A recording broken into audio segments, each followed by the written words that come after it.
I love the United States of America. I love the way we all live without fear. I like to vote for my choice, speak my mind, raise my voice. Yes, I like it here. I am so lucky to be in America, and I am thankful each day of the year. For I can do as I please, 'cause I'm free as a breeze. Yes, I like it here. I'd like to climb to the top of a mountain so high, lift my head to the sky and say, how grateful am I for the way that I'm living. I'm working and giving and helping the land I hold dear. Yes, I like it. I like it. I like it here. Okay, I'll take some applause. So, is that song familiar to any of you? Any of you? Okay. Well, I learned that song in elementary school, which was in the 50s.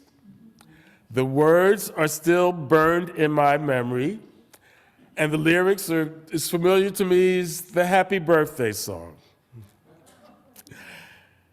Those patriotic songs of my youth were like a manifesto meant to inspire us and animate us into being good American citizens. Attending an elementary school in Philadelphia with a diverse student body and teaching staff, it was easy for me to believe that this was the America I was living into, if not fully living in. There were still obvious inequities in the way some citizens lived and were treated. I was very aware that colored people in particular had to navigate things very carefully and very differently than white folk. However, my very diverse school taught us and showed us that different groups of people could live and work together and even love each other. So in my elementary school, we sang a lot of patriotic songs, and I sang those songs with gusto and pride. My country, 'tis of thee, sweet land of liberty, of thee I sing. Land where my fathers died, land of the pilgrim's pride. From every mountainside, let freedom ring. I loved and believed those songs about our country. I still love those songs, which, depending on the situation, give me goosebumps when I hear or sing them. However, if you ask me if I could sing those songs today with a real sense of conviction and jubilation, sadly, my response would be no.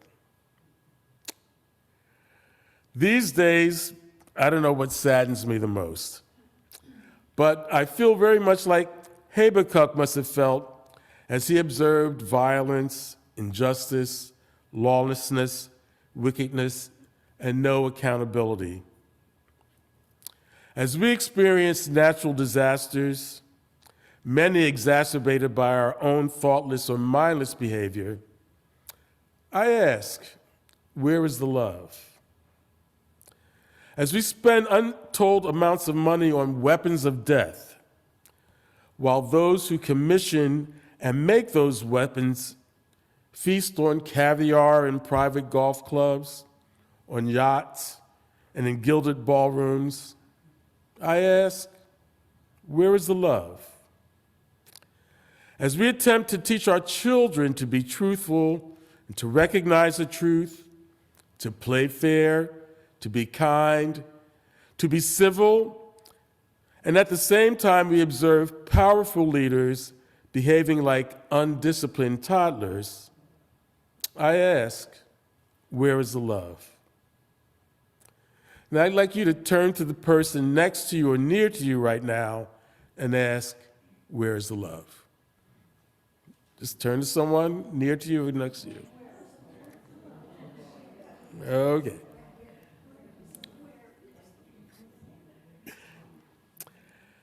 As leaders use fear and intimidation to pit brother against brother and sister against sister, I ask, where is the love? As leaders use fear and intimidation to control or to get rid of bothersome institutions and organizations, I ask, where is the love? And as leaders use fear and intimidation to get ordinary citizens to bend the knee to tyrants and charlatans, I ask, where is the love? Where is God in all of this? Turn to the person next to you or near you and ask, where is God in all of this? Turn to the person next to you or near to you and ask, where is God in all of this? Okay.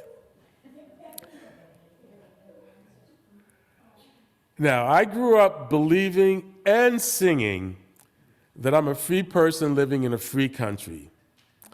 And that belief gave me a sense of security and even a feeling of privilege, knowing that's what America stood for, freedom. Knowing our history, seeing people come here from all over the world in pursuit of the American dream, my optimism, and I have to say, my apparent naivety would never let me imagine that an already extremely privileged American who benefited from the exceptional uniqueness of America would find glee in dismantling it. Upon reflection, I think the fact that I didn't see it coming or didn't expect it is what bothers me the most.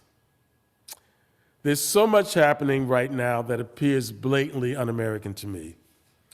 And the worst thing that can happen from my vantage point is to take the bait and allow other people to separate us. We're the United States of America. The United States of America. We're not black or white, red or blue, any of those things. We're united people. And since all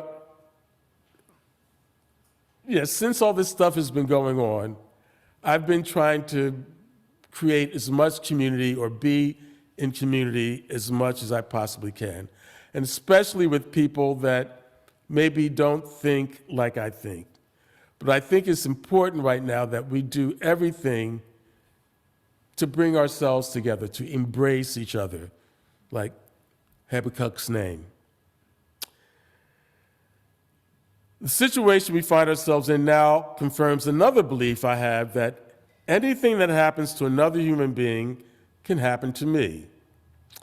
Likewise, anything that happens in another country can happen in the USA, the land of the free. So the question still remains for me, where is the love and where is God in all of this?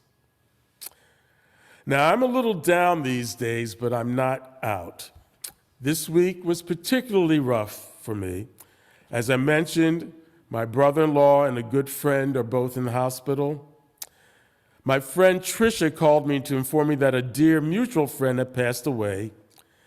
And because Tricia's partner recently fell off a ladder and was pretty banged up, she wouldn't be able to attend the funeral this week. Last week, I asked for prayers to survive babysitting my grandsons, ages 5 and 7, for 4 days. Turns out, I really needed them. While trying to tamp down some roughhousing between them on a trip to the mall last Sunday, I took a tumble and landed on my good bad knee. Then, navigating their 3-story house for 3 days using a cane turned out to be a character-building experience. But I got through it. Despite the downs of the week, I experienced some amazing ups. Wednesday evening, I attended an online rally sponsored by Red, Wine, and Blue, and they were the people who came and led us through a Mental Health for the Resistance program. But they had an online rally Heather Cox Richardson, some of you may know, was the guest speaker. Well, I couldn't help but be inspired by the thousands of women across the country and abroad who are fired up and fighting back against fascism and authoritarianism. The following day, it was a joy for me to attend an Adopt a South African preschool board meeting with Nancy and Michelle and reflect on the amazing work that ASAP is doing. And later that evening, as I mentioned, I met Dale, and we went to the Met in Philadelphia to see John Batiste, who put on an amazing show that he called a spiritual revival, not a concert. It was Americana and American community at its best, absolutely. So I rounded out the week attending and singing at the funeral of my friend Chris Engelhardt. Chris lived in Flemington, New Jersey. Some of you might know her. I knew her originally from Pebble Hill Church. Chris was an amazing woman who was also very much into creating community. She was very involved in the arts and civic activities, particularly in Flemington. Her funeral was one of the most unique I've ever attended. It was held at the Rosemont Cemetery, which is near Stockton, New Jersey. And this was a graveside wedding. Chris wanted to be buried in a plain wooden casket. I think it was made out of pine wood. Paint and brushes were provided, and guests were all invited to decorate her casket with original artwork. Then, as some of her favorite songs were being played on loudspeakers, family and friends lowered her casket into the ground. It was the perfect Chris send-off. Now, had she known it was going to be a super windy day, I don't know if you remember, Friday was super windy. If she had known it was going to be a super windy day, I have no doubt that she would have requested that everyone bring kites and fly kites at her funeral. With all of that, I ask, where is the love and where is God in all of this? Chris was buried on Halloween, the eve of All Saints' Day, a fitting day for someone who was considered a saint by so many. Now, her response when she found out that they wanted to have her get hospice care, her response was, "Hospice is for the dying. I'm still living." And she literally lived fully as she could until she couldn't any longer. Now, I consider myself blessed to be among a communion of saints here at United Christian. And I'd like to thank you all for being saints to me. So before I get to the rest of this little message, why don't we take a moment to just be in silence and think about saints, past or present. So where is God in all this? For people of faith, people of freedom. Habakkuk says that the righteous live by their faithfulness. And what does that mean? What is faith? What is belief? What's the difference? Let me share this little story. There's a famous story that tells of a tightrope walker who stretched a cable across Niagara Falls. A crowd gathered to watch as he carefully walked across and back again. The crowd cheered. The performer then asked, "Do you believe I can push a wheelbarrow across the rope?" Everyone shouted, "Yes, we believe." He did it, skillfully pushing the wheelbarrow across the falls and back. And the crowd roared in approval. Then he asked, "Who believes I can carry a person in the wheelbarrow?" Again, everyone shouted, "We believe." Finally, he smiled and said, "All right, who will get in?" And the crowd went silent. Everyone believed the tightrope walker could do it, but faith meant actually getting in the wheelbarrow and trusting him with their life. And that's the difference between belief and faith. Belief agrees with the truth. Faith acts on it. And in the same way, real faith in God isn't just saying, "I believe in God." It's trusting God with your life, your decisions, and your future, even when you can't see how everything will work. Where is love in all this? Where is God in all this? Where is love in all this? Where is God in all this? We say God is love, don't we? We say God is love, don't we? Yes. Can we say that? God is love. Now I would like you to close your eyes and ask yourself, where is the love?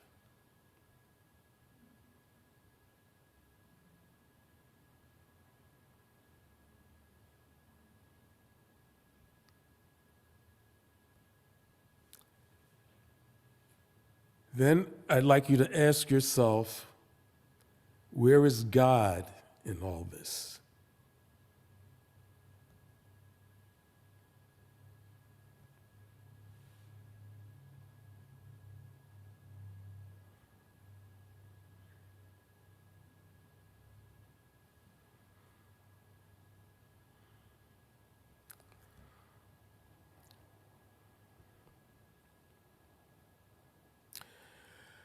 My fervent prayer is that I hope when my grandchildren are adults, our flag will truly be waving over the land of the free and the home of the brave.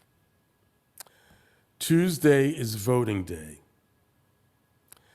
Please exercise your franchise and vote your conscience. Freedom is on and in the ballot. Amen.